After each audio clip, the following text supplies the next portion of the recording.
I'm going to show you what we've been up to designing the UI, and I think you're going to find it interesting. So let's dive in.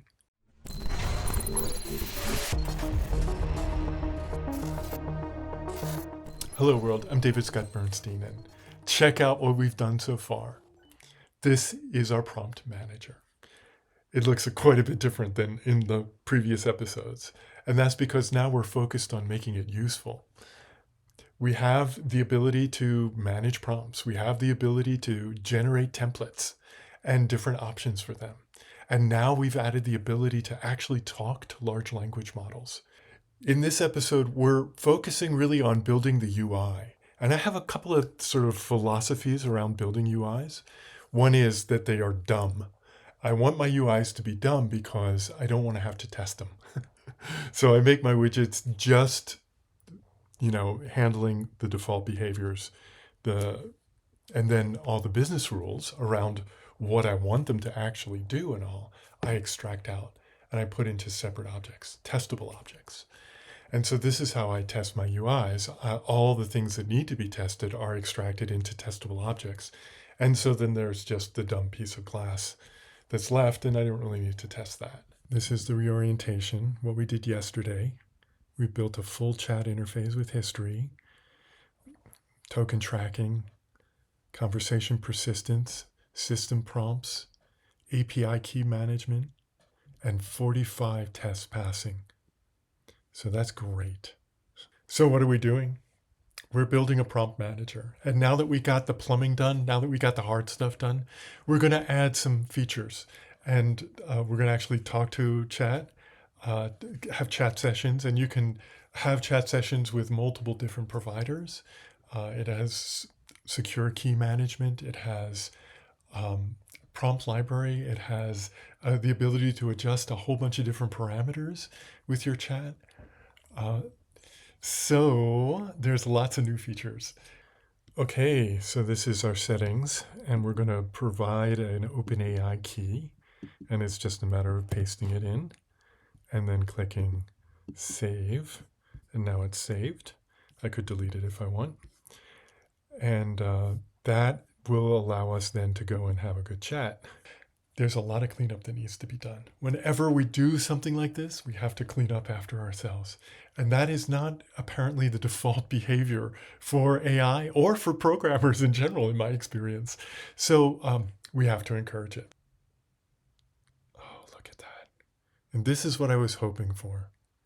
It's asking me questions. It's not moving forward without that. In this episode, we're going to build a dashboard for a first-class experience to let you connect with several different large language models securely. You'll be able to manage prompts, create new prompts, create templates for prompts, and create different configurations for those templates. It's actually quite complex. But the core of the features, being able to interact and add and insert prompts into your conversations, manage history, and manage your context, are all really, really great features to be able to chat with large language models. So this has become much more than just a prompt manager. This has become a chat application that gives you the ability to manage your context as well as your prompts. I've been testing Claude Sonnet to see how complex a set of requirements it can handle. And so far, it's been blowing me away. We've built custom combo boxes. We've created a template manager, a prompt manager. I wanted to come up with features that would be harder than, the basic CRUD operations.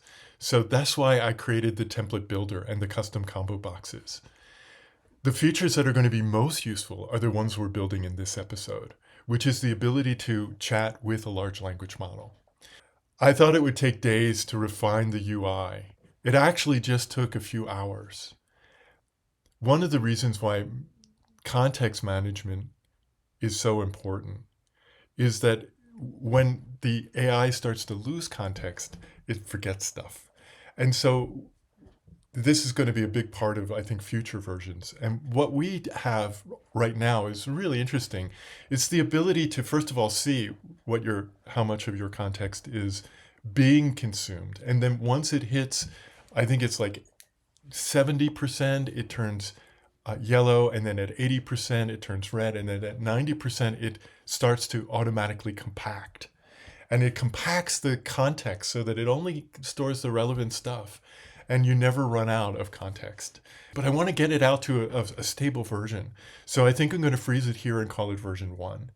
And then we're going to clean it up, refactor the code, make it far more supportable, and that will be the final version 1. In my experience, Claude will not refactor on its own. You have to tell it to. It will if you ask it, but if you don't ask it, it will just continue to build and build and build. And at some point, it gets a bit overwhelmed. And at that point, it's typically beyond repair, or beyond reasonable repair, at least. And so I find that cleaning as we go and every step refactoring is a really valuable practice. It saved us a lot of time, and we lost a lot of time by not doing it. So lessons learned, one of them for sure, refactor frequently, pretty much after everything. And before we check in, and check into Git frequently.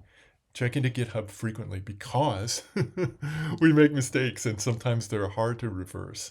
But when you check in, you can always roll back. And we've done it several times so far, so it's not a myth. Do it frequently. So let's take a look at a demo. This is what the prompt manager now looks like. And let's see how useful it is. Let's start a conversation. So here we go. First of all, we have this awesome control panel that can be hidden or shown. And this has the settings that are the ones that we would adjust as we're in a conversation. We can type in a message here at the bottom and submit it. We can also select the model that we're using. And this depends upon what we've already preset. So let's go into our settings. Settings are up here. And you can see that I've already set up one provider, OpenAI, and I entered in my API key.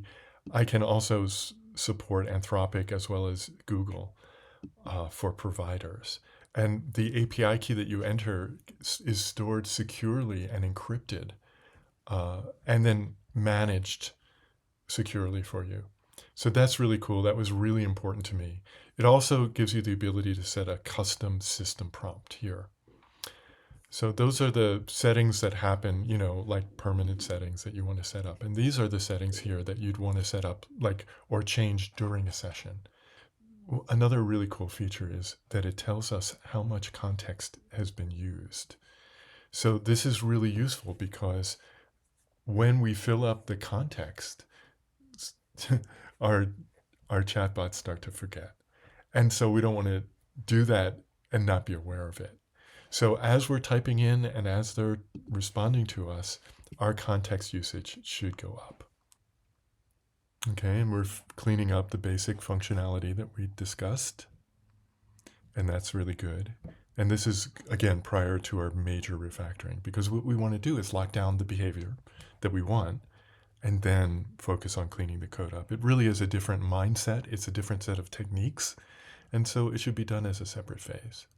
There's the phase of creation, where you're like the mad scientist trying different things and making a mess. And then there's the cleanup phase, where you're taking the code and you're really like seeing the design and making it clear, making it radiate what the true design is, so that it's straightforward to understand and maintain in the future.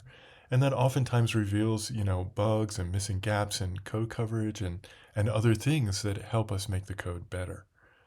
So we have the beginnings of a prompt manager here. The code's kind of a mess, but we have the essence, the bones are there. In the next episode, we're going to clean up the code and make it supportable. You won't want to miss this, because these are the techniques that help you go from junior to senior developer. They're the techniques that help you go from doing vibe coding to doing context coding. It's the difference between having a prototype that works on your machine and having a product that you can share with others and will run reliably.